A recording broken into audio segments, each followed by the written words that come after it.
news on Desmond Mason's injury is not good. Hi, I'm Mike Sherman here with Thunder beat writer Mike Baldwin with the latest on Desmond Mason's injury. The Thunder forward went down with a knee injury, as you see, last night in the victory over the Memphis Grizzlies. Mike, what's the latest? Well, it was obviously a serious injury, and you fear ACL and those type of things. It's not an ACL tear. What it is one of those things where bone bruise is the layman's term for it, that's really bad, and a hyperextended knee. Well, remember, Weezy had about 2 weeks with a sprained hyperextended knee. You could tell this one was worse.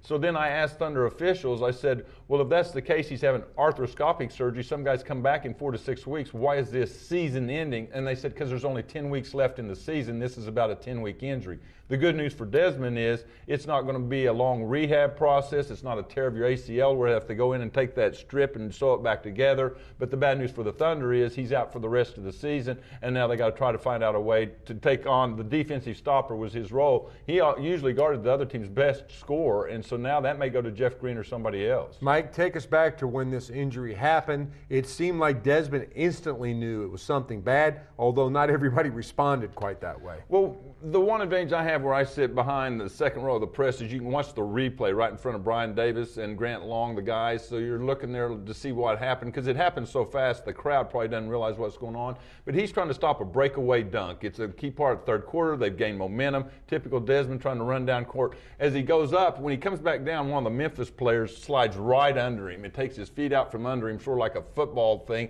It wasn't intentional. It was accidental. But then when his knee lands, it just bends back, and you could tell right away. And then for the first 30 seconds, yeah, guys have ankles, they have knees when they go down. But when he starts waving the trainers, come out here, Desmond's already a little afraid of it. And then within a minute or so, it's Wilcox and Watson and some of his teammates are under the goal. As you can see right here, I think these are some of the guys right there, as we can see their legs coming over like, how bad are you hurt? And he's looking at them like, it hurts a lot. I think it's pretty bad.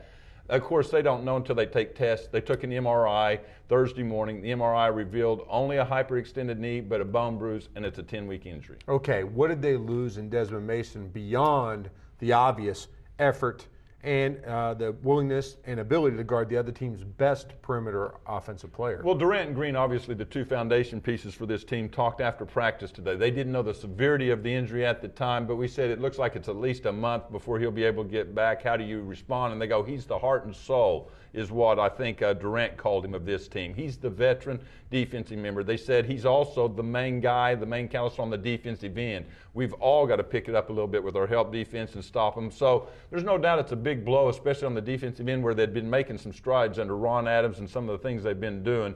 But now we're going to find out a lot about the younger guys, because one of the veterans they've been counting on is out of the picture for the rest of the season. Also a popular player among the fans. Maybe he's probably the most popular just because his local ties. And he's a free agent after this season. Have we seen the last of Desmond Mason in a Thunder uniform? Well, we didn't even know that if he's healthy all year long, if Sam Presti wanted to bring him back. Between the popularity, his defensive role, being a veteran leader, you wondered if Sam may re-sign him for a year or two and say, I'm not going to give you an extended deal. I don't want to commit to you, for the next 4 or 5 years. He might have offered him a year or two contract. This injury probably shouldn't affect it, no matter what Sam thinks of Desmond's future. And to be quite honest, Desmond, for all his athletic talent, a former slam dunk champion, remember at the NBA All-Star game, this guy can fly and has had highlight reel dunks. He has been slipping a little bit. That's natural when you get into your 30s a little bit. So I don't know with Sam going young if he wants to offer somebody who's starting to go on the decline part of their career, but without a doubt, he's a popular player. He's the ultimate teammate. He brings energy. The crowd loves him. If you did bring him back for a year or two, I still think he's got some left in the tank. It just depends on what Sam wants. Sounds like an interesting decision awaiting the Thunder as this season goes on. Thanks, Mike. Hey, listen, to read more about Desmond Mason's injury and all things Thunder, stay with the best coverage team anywhere at newsok.com and every day in the Oklahoman.